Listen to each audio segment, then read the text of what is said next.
আজ যে গল্পটি আমরা দেখব সেখানে মানুষ আর মানুষ নেই, তাদের ভেতরে বাসা বেঁধেছে এক অদ্ভুত প্রাণী যারা মানুষের মুখ, হাত, শরীর সবকিছুই নিয়ন্ত্রণ করতে পারে। গল্পের শুরুতেই আমরা এক অদ্ভুত প্রশ্নের সম্মুখীন হই। সেখানে বলা হয় যদি মানুষের সংখ্যা কমানো যেত তাহলে পৃথিবীর ভবিষ্যৎ কি হতো। এখানে ইঙ্গিত দেওয়া হয় যে সামনে এমন কিছু ঘটতে যাচ্ছে যার ফলে মানুষ আর মানুষ থাকবে না, তাদের শরীর বদলাচ্ছে, আচরণ বদলাচ্ছে, আর কোথাও যেন ভয়ানক এক ছায়া ঘনিয়ে আসছে। এরপর আমরা অনেকগুলো প্যারাসাইট আর অদ্ভুত অদ্ভুত প্রাণী দেখি যেগুলো নোংরা সমুদ্র থেকে উঠে এসে শহরের দিকে এগোতে থাকে।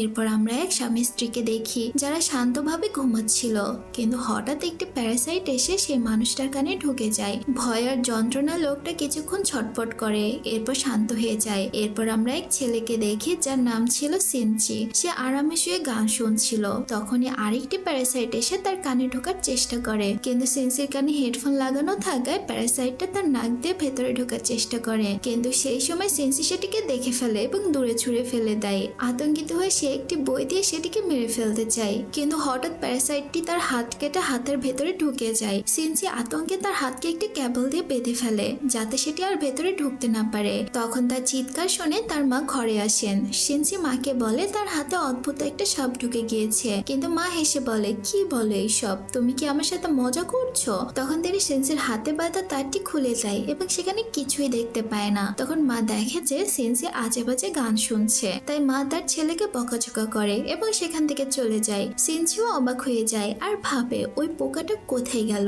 সিনসি নাস্তা খাওয়ার সময় তার মাকে বলে, আমার ডান হাতে কেমন যেন অদ্ভুত অনুভূতি হচ্ছে। মা শুনে বলে, হয়তো তুমি রাতে ঘুমানোর সময় তোমার হেডফোনটা তোমার হাতের নিচে জড়িয়ে গিয়েছিল, তাই এমনটা হতে পারে। এই বলে সে কাজের জন্য বেরিয়ে পড়ে। এরপর আমরা সেই লোকটিকে দেখি যার শরীরে প্যারাসাইট ঢুকেছিল। তার মধ্যে এখন বেশ পরিবর্তন এসেছে। সে হঠাৎ তার স্ত্রীর কাছে যেতে লাগে। সে চুপচাপ তার দিকে এগোতে থাকে এবং হঠাৎ করে তার মুখটা ফেটে ভয়ঙ্কর একটা দানবের মুখে রূপ নেয়। সেখানে অনেকগুলো ছোট ছোট চোখ ছিল। কিছু বুঝে ওঠার আগে সে তার স্ত্রীকে খেয়ে ফেলে। আসলে সে প্যারাসাইটটা ওই লোকের মস্তিষ্ক পুরোপুরি নিয়ন্ত্রণ করে তাকে এক ভয়ঙ্কর প্রাণীতে পরিণত করে ফেলেছিল। আবার আমরা সিনসিকে দেখি সে একটি মেয়ে বান্ধবী যার নাম ছিল শতমি তার সঙ্গে স্কুলে মজা করতে করতে যাচ্ছিল, কিন্তু আজ তার আচরণে কিছুটা অদ্ভুত ধরনের পরিবর্তন ছিল, বিশেষ করে তার ডান হাতটা, যেটার উপর তার কোনো নিয়ন্ত্রণই ছিল না, যা দেখে তার মেয়ে বন্ধুটা রেগে সেখান থেকে চলে যায়। ক্লাসে পড়াশোনার সময় সিনসির এরেজার নিচে পড়ে যায়। সে যখন হাত বাড়ায় তখন হঠাৎ তার হাত লম্বা হয়ে গিয়ে এরেজারটা তুলে আনে। এরপর বাস্কেটবল খেলতে গিয়ে সে অবাক হয়ে দেখে যে অনেক দূর থেকে শুধু ওই হাত দিয়ে বল রিং এর মধ্যে ঢুকিয়ে দিতে পারছে। সিনসি খুবই কনফিউজড হয়ে যায় তার হাতের সাথে আসলে কি হচ্ছে। তাই সে বাসায় ফিরে ইন্টারনেটে খোঁজাখুঁজি করে। তখন হঠাৎ করে তার হাত থেকে একটি চোখ বের হয়ে আসে, কিন্তু আবারও ভেতরে চলে যায়। সিনসি আতঙ্কে নিজের হাত কেটে সেই চোখ বের করতে চায়, কিন্তু এর আগেই তার হাতটি হঠাৎ এক অদ্ভুত আকৃতির বড় জিনিসের রূপ নেয় এবং তাকে ভয় দেখায়। এরপর তার হাত ছোট এক প্রাণীতে রূপান্তরিত হয়। সিনসি ভয়ে জমে যায়। তখন সে প্রাণী বলে, আমি ব্যর্থ হয়েছি। সিনসি বলে, আমার হাতে কি হলো? ওই প্রাণীটাও অবাক হয়ে বলে, আমার হাতে কি হলো? সিনসি ভয়ে কেঁপে ওঠে। তখন প্রাণীটি জানায়, আমি তোমার হাত দখল করে নিয়েছি, আমাকে কথা বলা শিখাও। অন্যদিকে আমরা দেখি যে আগে সেই মানুষটার শরীর দখল করা প্যারাসাইট এখন টেলিভিশনের মাধ্যমে মানুষের ভাষা শিখছে। শুধু তাই নয়, সে রীতিমধ্যে তার নিজের স্ত্রীকে খেয়ে ফেলেছে। পরের দিন সকালে ঘুম থেকে উঠে সিনসি দেখে তার হাতে যুক্ত সে অদ্ভুত প্রাণীটি তার ল্যাপটপ আর বই ব্যবহার করে মানুষের তথ্য সংগ্রহ করছে। তখন সিনসি বলে, আমি হাসপাতালে গিয়ে তোমাকে কেটে ফেলে দেব। প্রাণী উত্তর দেয়, আমি তোমার হাতের কোষের সঙ্গে জড়িয়ে আছি, তাই আমাকে সরাতে গেলে তোমার পুরো হাত কেটে ফেলতে হবে, যা তুমি কখনোই করতে পারবে না। এরপর প্রাণীটি ব্যাখ্যা করে, আমি আসলে তোমার পুরো শরীর দখল করার চেষ্টা করেছিলাম, কিন্তু তুমি আমাকে হাতে আটকে দিয়েছিলে, তাই আমি শুধু তোমার হাতটুকুই নিয়ন্ত্রণ করতে পেরেছি। এখন আমরা দুজন একে অপরের সঙ্গে যুক্ত। প্রাণীটি আরো বলে, তুমি আমার হোস্ট, তোমাকে ছাড়া আমি কিছুই করতে পারবো না, আমাকে স্কুলে নিয়ে যাও, আমি অনেক বই পড়তে চাই, মানুষের সম্পর্কে জানতে চাই। এরপর তার স্কুলে গিয়ে লাইব্রেরিতে বসে অনেকগুলো বই নিয়ে পড়তে শুরু করে। তখন অদ্ভুত প্রাণীটা বলে, আমার একটা নাম দরকার যা দিয়ে তুমি আমাকে ডাকতে পারবে। সে আরো বলে, তুমি আমাকে ম্যাগি বলে ডাকতে পারো। আর এই নামটা নিজেকে দিয়েছিল কারণ সে ডান হাতে থাকতো। স্কুলের ফাইটিং প্র্যাকটিস থেকে সে লড়াই কৌশল শিখে ফেলে। এরপর আমরা দেখি সিনসি পেন্টিং ক্লাসে বসে কাজ করছিল। হঠাৎ তার বান্ধবী শতমি সেখানে আসে এবং তাকে সতর্ক করে বলে, যদি তুমি আবারও এমন কিছু আমার সাথে করো আমি তোমার প্রাণ নিয়ে নেব। সিনসি তার কাছে ক্ষমা চাই। এরপর শতমি সিনসির আঁকা আঁকা ছবি দেখে ফেলে এবং তার ছবির অনেক প্রশংসা করে। পরে সেখানে একটি মেয়ে এসে বলে, তুমি এটা কি মডেল এঁকেছো? তুমি কি শতমীকে এঁকেছো? তারা দুজনে তাকে এতটাই খেপিয়েছিল যে সে রাগ করে ছবিটা নষ্ট করে দেয়। স্কুল শেষে রাতে সিনসি বাথটবে শুয়েছিল। তখন ম্যাগি বলে, আমাকে তোমার শরীরটা পরীক্ষা করতে হবে। এরপর বাথটবে ম্যাগি তার সঙ্গে মজা করতে থাকে। এখন মিকি আর সিনসির মধ্যে খুব ভালো বন্ধুত্ব হয়ে গিয়েছিল, আর মিকি কখনই সিনসিকে ক্ষতি করতে চাইতো না। এইদিকে সুপার মার্কেটে সেই লোকটিকে বাজার করতে দেখা যায়। বাজার করা শেষে বিল করার সময় দোকানের ছেলেটির সামনে সে ভয়ঙ্কর রূপ প্রকাশ করে। তখন এই শহরের অন্যদিকে অনেক প্যারাসাইট মানুষদের শরীর দখল করে ফেলেছিল এবং তারা মানুষ খুন করছিল। শহর জুড়ে এই খবর ছড়িয়ে পড়লেও সাধারণ মানুষ জানতো না আসলে এসব করছে কে। মিকি অনুভব করে তার আশেপাশে আরেকজন প্যারাসাইট রয়েছে। তখন মিকি তাকে জোর করে নিয়ে যেতে চায়। সেই সময় কিছু বাচ্চারা তাকে দেখে ফেলে। এইভাবেই তারা একটি দোকানে যায়। সেখানে তারা দেখে এক লোকের শরীরেও প্যারাসাইট দখল করেছে এবং সে একজন সাধারণ মানুষকে খেয়ে ফেলছিল। সেই লোকটা যখন টের পায় সিনজির শরীরেও প্যারাসাইট আছে, তখন সে সিনজিকেও জোর করে বলে, মানুষ খাও। পরে সে বুঝতে পারে সিনজির মস্তিষ্ক এখনো মানুষের নিয়ন্ত্রণে আছে আর প্যারাসাইট কেবল তার হাতে সীমাবদ্ধ। তখন মিকি টের পায় যে লোকটা এখন সিনজিকে মেরে খেয়ে ফেলবে। সিনজি পালাতে চাইলে দরজা বন্ধ থাকে, বের হতে পারে না।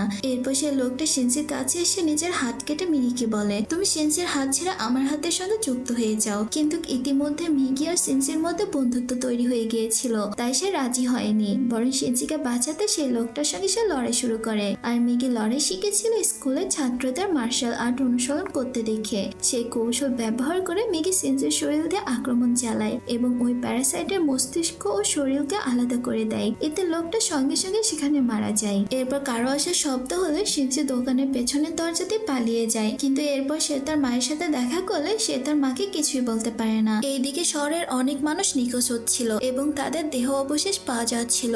একমাত্র সিনজি জানতো এগুলো প্যারাসাইটদের কাজ। সিনজি মিকিকে বলে, তুমি তোমার মতো অন্য প্যারাসাইট বন্ধুদের বলো তারা যেন মানুষ না খায়। তখন মিকি উত্তর দেয়, আমাদের খাবারই হলো মানুষ। যেমন তোমরা মানুষ শাকসবজি ও প্রাণী খাও, তেমনি আমরা জীবন্ত মানুষ খাই। তখন মিকি ব্যাখ্যা করে, যেহেতু আমি তোমার শরীরের সঙ্গে যুক্ত, তাই তুমি যতদিন বেঁচে থাকবে আমিও বাঁচবো, আর তোমার শরীর থেকে আমি শক্তি পাই, তাই আমাকে মানুষের মাংস খেতে হয় না। সে আরো হুঁশিয়ারি দেয়, যদি তুমি আমাকে আঘাত করার চেষ্টা করো তাহলে তোমারও ক্ষতি হয়ে যাবে, না হলে আমি তোমাকে মেরেই ফেলবো। এইদিকে দুইজন পুলিশ অফিসার জানতে পারে যে খুনি আসলে মানুষের মাংস খেয়েছিল, তাই তারা এখন এই কেসটি সমাধান করার চেষ্টা করতে থাকে। পরের দিন আমরা সিনজিকে স্কুলে দেখি, সব ছাত্ররা করিডোরে ছিল। তখন মিকি বুঝতে পারে এখানে আরেকটা প্যারাসাইট আছে যে একজন মানুষের শরীর নিয়ন্ত্রণ করছে। কিছুক্ষণ পর প্রিন্সিপাল ছাত্রদের নতুন টিচার তামিয়ার সঙ্গে পরিচয় করিয়ে দেয়, আর মিকি ও সিনজিও বুঝতে পারে যে আসলে তামিয়া নামের টিচারের শরীরেই রয়েছে প্যারাসাইট। তামিয়ার শরীরে থাকা প্যারাসাইট সায়েন্সের জ্ঞানের মাধ্যমে এটাও বুঝতে পারে যে সিনজিও এক প্যারাসাইটের সঙ্গে যুক্ত।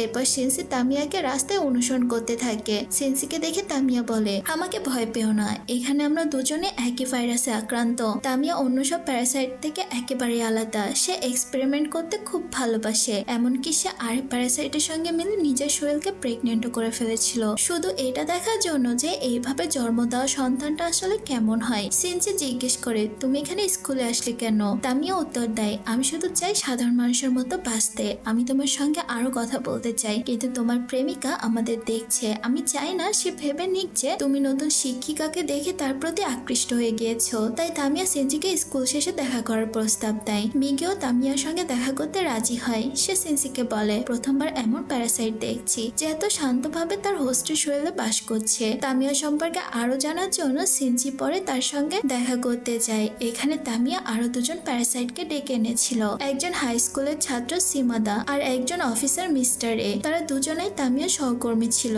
তামিয়া সিনজি আর মিকিকে জানায়, আমাদের প্যারাসাইটদের বেঁচে থাকার জন্য একসঙ্গে থাকতে হয়, তবে আমরা একটি নেটওয়ার্ক তৈরি করেছি। আমরা সবাই একে অপরের সঙ্গে যুক্ত থাকি এবং তথ্য ভাগাভাগি করি, যাতে আমরা মানুষের ভিড়ে লুকিয়ে থাকতে পারি এবং প্রতিদিন মানুষকে বাঁচতে পারি। তামিয়া সিনজিকে তাদের নেটওয়ার্কে যোগ দেওয়ার প্রস্তাব দেয়, কিন্তু সিনজি বলে, আমি তোমাদের মতো পুরোপুরি নয়। তখন তামিয়া বলে, হ্যাঁ আমরা সবাই মনস্টার, তাই মিস্টার এর সঙ্গে মিলে একটি এক্সপেরিমেন্ট তৈরি করেছি, যার ফলে আমি গর্ভবতী হয়ে গিয়েছি। আমরা দুজনেই প্যারাসাইট, তাই আমাদের ভেতরে এই শিশুটা শেষ পর্যন্ত কি হবে? এই প্রশ্নের উত্তর মিকি সঙ্গে সঙ্গে বলে, তোমরা দুজনেই প্রেগনেন্ট হওয়ার জন্য যেটা করেছো সেটা তোমরা মানুষ থাকা অবস্থায় করেছো, তাই তোমাদের ভেতরে মানুষ সন্তানের অণু আছে। শুনে তামিয়া প্রশ্ন করে, তাহলে আমরা কারা যদি আমাদের ভেতর মানুষের সন্তান থাকে তাহলে আমরা আসলে কে? আমরা তো শুধু এই শরীরে বাসছি। তামিয়া আরো বলে, আমাদের বেঁচে থাকার উদ্দেশ্য কি? এরপর আরেকজন বলে, এই কারণেই আমরা আমাদের নেটওয়ার্ক তৈরি করেছি। আমি প্যারাসাইটদের ভবিষ্যৎ নিয়ে চিন্তা করছি।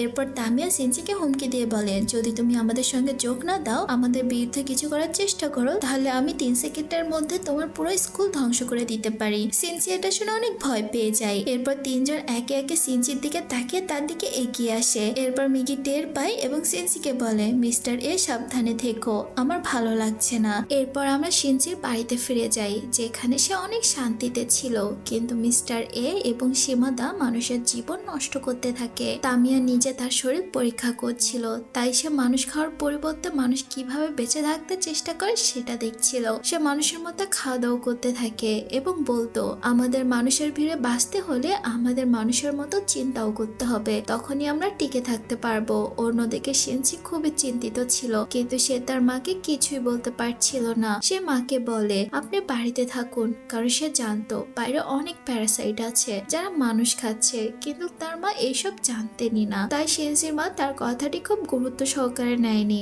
একদিন রাতে বাড়ি ফিরতে গিয়ে সিনচি মিস্টার এর সঙ্গে মুখোমুখি হয়। মিস্টার এ বুঝতে পারে যে শপে যে প্যারাসাইট মারা গিয়েছিল সেটা সিনচি আর ম্যাগির জন্যই মারা গিয়েছিল, তাই সে সিনচিকে আক্রমণ করে। ম্যাগি মিস্টার এ কে রুখে লড়াই করতে শুরু করে। সেখানে প্রচন্ড লড়াই চলছিল। এরপর সিনচি এগিয়ে গিয়ে মিস্টার এর ভেতরে একটি লোহার পাইপ ঢুকিয়ে দেয়, ফলে মিস্টার এর শরীর থেকে রক্ত বের হতে থাকে। যেহেতু এই প্যারাসাইট একজন মানুষের শরীরে ছিল, শরীর দুর্বল হওয়ার কারণে প্যারাসাইটও দুর্বল হয়ে পড়েছিল এবং সে মাটিতে পড়ে যায়। শেষে সিনচি বাড়িতে ফিরে আসে, কিন্তু সেই প্যারাসাইট তার শরীর থেকে রক্তের মাধ্যমে পুনরায় শক্তি ফেরত পাঠিয়ে দেয়। এইভাবে বেঁচে থাকার জন্য প্যারাসাইট এখন একটি নতুন শরীর খুঁজছে। এই সময় সিনচির মা রাস্তা দিয়ে যাচ্ছিল। সেই প্যারাসাইট মিস্টার এর শরীর ছাড়িয়ে সিনচির মায়ের শরীরে চলে আসে। কিছুক্ষণ পর মেগি টের পায় যে মিস্টার এর প্যারাসাইট এখন তাদের দিকে এগোচ্ছে। সে সিনচিকে লুকানোর জন্য বলে। সিনচি একটি ছুরি নিয়ে চুপচাপ দাঁড়িয়ে থাকে। তখন তার মা বাড়িতে প্রবেশ করে।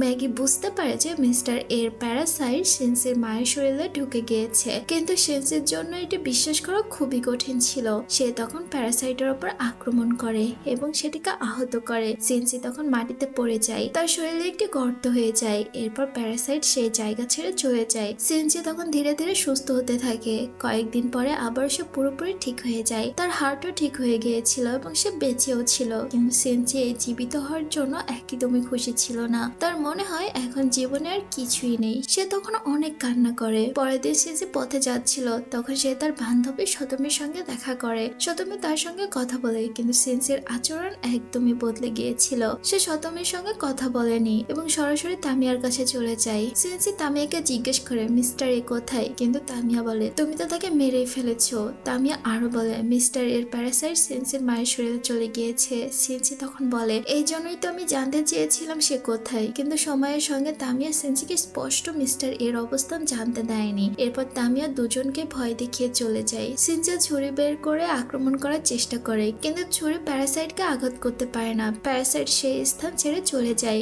অন্যদিকে অফিসাররা মিস্টার এর শরীর খুঁজে পান। তখন তারা জানতে পারেন যে এই পুলিশ অফিসার এবং শপের মালিক দুজনকেই হত্যা করেছে এক প্যারাসাইট। কিন্তু তারা হতাশ ছিল, কারণ হত্যার আগে ওই পুলিশ অফিসারও কিছু মানুষ খেয়ে ফেলেছিল। তদন্তে এই তথ্য উঠে আসে। তারা ভেবেছিল শহরে ছড়ানো গুজব হয়তো সত্য নয়। বলা হচ্ছিল শহরে প্যারাসাইটের মানুষের শরীরে লুকিয়ে আছে, কিন্তু অফিসাররা ভাবছিল এটা একটা গুজব। সিনচি তার মাকে খুঁজছিল।